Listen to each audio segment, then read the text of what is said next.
Namaskar. Hi, Rachna Agarwal. Welcome you all in Agarwal Classes channel. And today's topic is of business studies. Management by exception का ये topic है. Business management की class होने वाली है business studies की.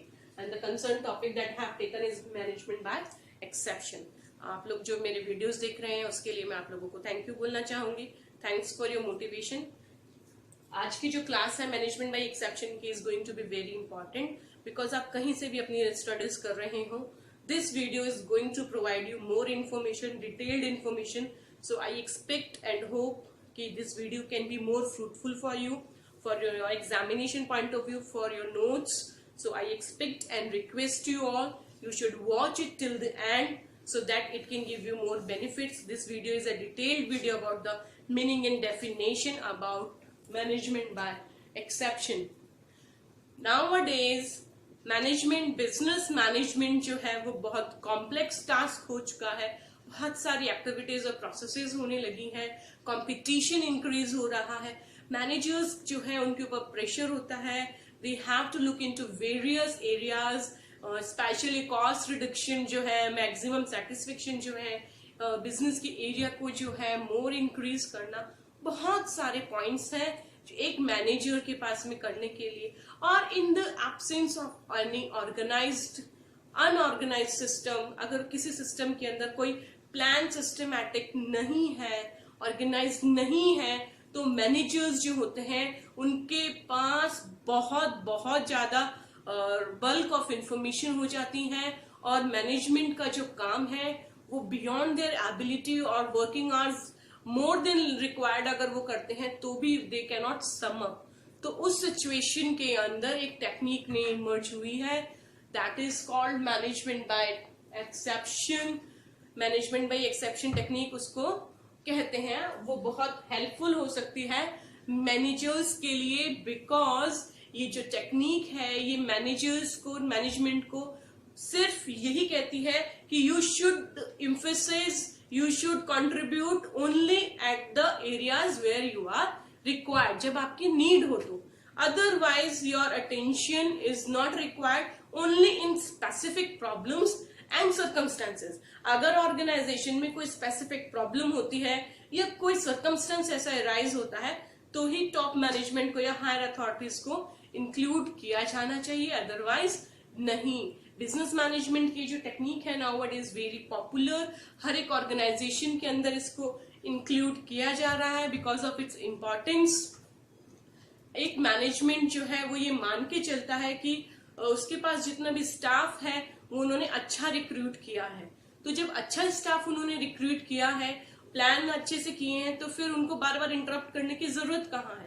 तो अननेसेसरी जो मैनेजरियल का इंटरवेंशन है ना, देखिए दोनों के पॉइंट ऑफ व्यू से बहुत फ्रूटफुल है, मैनेजर्स के लिए भी सबऑर्डिनेट्स के लिए भी. अननेसेसरी मैनेजरियल इंटरवेंशन नहीं होगा तो सबऑर्डिनेट सुकून से हैप्पीली अपना काम कर पाएंगे और मैनेजर्स को भी जो है थोड़ा कंट्रोलिंग इजी हो जाएगा अपना काम करने के लिए. तो अब आइए देखते हैं कि एमबीई एक्चुअली क्या होता है. एमबीई माय डियर स्टूडेंट्स, ये एक ऐसी प्रैक्टिस है, ये एक ऐसी टेक्निक है वेयर ओनली सिग्निफिकेंट डेविएशंस, जहां जरूरी होता है, चाहे वो बजट का हो चाहे प्लान से रिलेटेड हो, जहां जरूरी होता है सिर्फ वहीं पे ही मैनेजमेंट का अटेंशन लिया जाए, अदरवाइज उनको नहीं डिस्टर्ब किया जाए. इसके पीछे यही आइडिया है कि जो मैनेजमेंट का अटेंशन है वो फोकस्ड सिर्फ इंपॉर्टेंट टास्क के ऊपर होना चाहिए, बाकियों पे नहीं होना चाहिए. जहां वेरिएशन हुई, जहां डेविएशन हुई, वही managers will look into the matter, चाहे वो स्पेसिफिक इश्यूज हो. अदरवाइज स्टाफ बहुत कॉम्पिटेंट है, क्वालिफाइड है, वो staff according to the plan काम कर रहा है. मैनेजमेंट ये एज्यूम करके चल रहा है कि सब कुछ अच्छे से हो रहा है. जैसे कि अब मैं इसके ऊपर एक एग्जाम्पल से हम इसको इलेबोरेट कर सकते हैं कि एक हॉस्पिटल के अंदर जो एक मॉनिटरिंग सिस्टम होता है, कोई पेशेंट जो है उसके लिए, अगर वो मशीन के क्रिटिकल केयर यूनिट के अंदर पेशेंट है तो when one of the patients vital science goes outside the range, अगर रेंज के बाहर उसका कोई इंपॉर्टेंट सिग्नल देता है तो वो मशीन क्या करती है, बीप करती है या अलार्म देती है. तो स्टाफ, हॉस्पिटल जो है वो मैनेजमेंट जो है वो थोड़ा रनिंग सा, आपको मूवीज में देखा होगा, शो करता है रेस्क्यू के लिए कि पेशेंट को कुछ हुआ है देखने के लिए। अदरवाइज ऐसा कुछ साइन अलार्म बीप अगर मशीन नहीं देता है तो यही मान के चलते हैं कि मशीन क्वाइट है और पेशेंट की जो कंडीशन है वो स्थिर है, स्टेबल है, तो रेगुलर अटेंशन ही दिया जाएगा, एक्स्ट्राऑर्डिनरी अटेंशन उसको नहीं दिया जाएगा। वही MBE है कि रेगुलर काम जो हो रहा है ऑर्गेनाइजेशन में उसके अंदर टॉप अथॉरिटीज, हायर अथॉरिटीज इंटरवेंट नहीं करेंगी, बीच बीच में परेशानी नहीं करेंगी। सबऑर्डिनेट्स जो है वो अपना काम तसल्ली से करेंगे, उनको फ्रीडम है, क्रिएटिव वे में कर सकते हैं, और जो टॉप मैनेजमेंट है वो अननेसेसरी इंटरवेंट नहीं करेंगी, सिर्फ नेसेसरी में ही करेंगी। तो ये सब बातें हुई मीनिंग के बारे में। अब हम देख लेते हैं डेफिनेशन। बहुत सिंपल सी एग्जाम के पॉइंट ऑफ व्यू से आपके लर्निंग के लिए मैंने लिखी है कि according to Brian Tracy only required reporting, top management की रिपोर्टिंग सिर्फ और सिर्फ तभी रिक्वायर्ड है when there is deviation from the plan. अगर जो प्लान चॉक आउट किया है, जो बनाया गया है, उसके अंदर कोई वेरिएशन है, कोई डिफरेंशिएशन है, तो ही हायर अथॉरिटीज को रिपोर्टिंग किया जाए, otherwise subordinates will continue with the plan.